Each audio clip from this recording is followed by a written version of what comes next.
एकदा परब्रह्माची भक्ती निष्कामता ही पहिली गरज आहे. त्या भक्तीमध्ये सगळ्यात महत्त्वाचा गरज असेल तर मला मोक्षप्राप्ती पाहिजे, तुझ्या पायाचं दर्शन मला पाहिजे, मला दुसरं काही नको. विठ्ठलाकडे जायचं म्हणजे एकच मागायचं की प्रभू मला मोक्षाची प्राप्ती व्हावी, मला सुंदर तुझी भक्ती करता यावी, तुझं दर्शन मला व्हावं, एवढंच मागायचं. म्हणून भक्तीचं सूत्र असं निष्कामता. आणि इतर जे देव आहेत ज्याच्यामध्ये आपण त्याला काहीतरी मागत असतो, काही देत असतो, काही मागत असतो. विठ्ठलाला द्यायचं नाही, घ्यायचं नाही. म्हणून विठ्ठलाच्या भक्तीमध्ये निष्काम भक्ती आहे.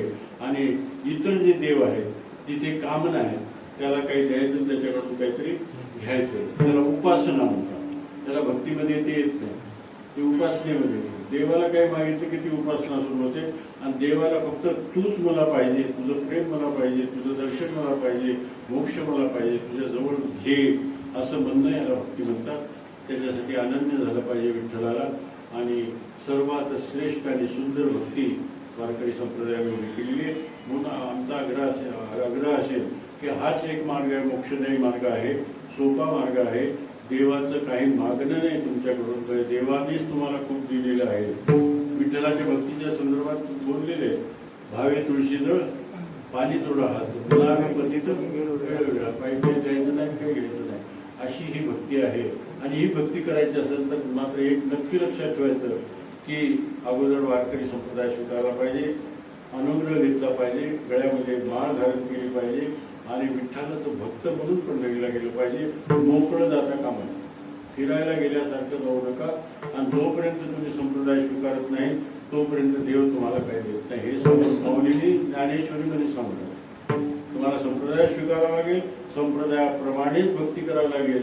आणि संप्रदायाप्रमाणे भक्ती म्हणजे तशी आवड आहे. पहिली तर निष्कामता, देवाला काय मागायचं नाही. दुसरी अनन्यता, विठ्ठलाशिवाय दुसऱ्या देवाला मानायचं नाही. माझा देव विठ्ठल आहे, मला दुसरे देव माहीत नाही, इतकी तयारी पाहिजे. मी दुसऱ्या देवाला जाणार नाही, पाया सुद्धा पडणार नाही, मला गरज नाही. माझा देव सर्वश्रेष्ठ आहे, अवताराची राशी.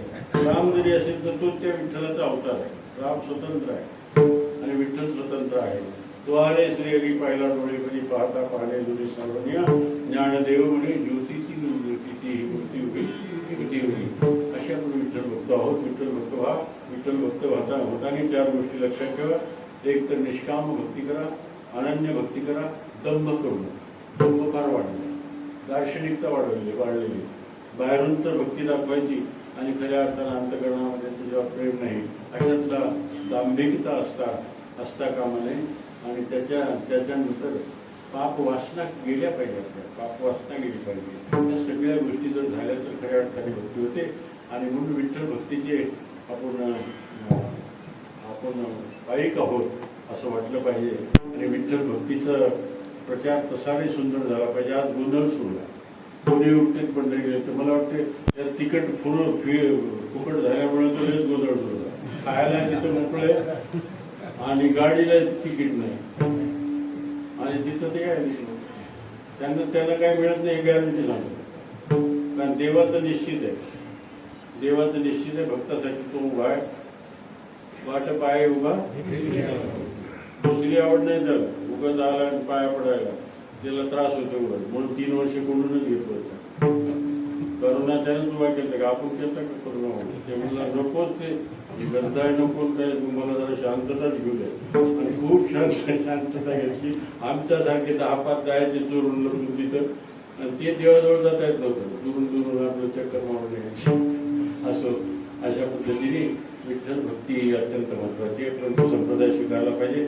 आणि अनेक देवाचे फोटो चिटून काही लावले,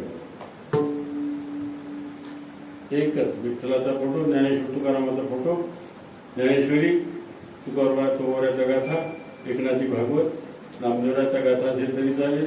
आमच्या संतांचं मानतो.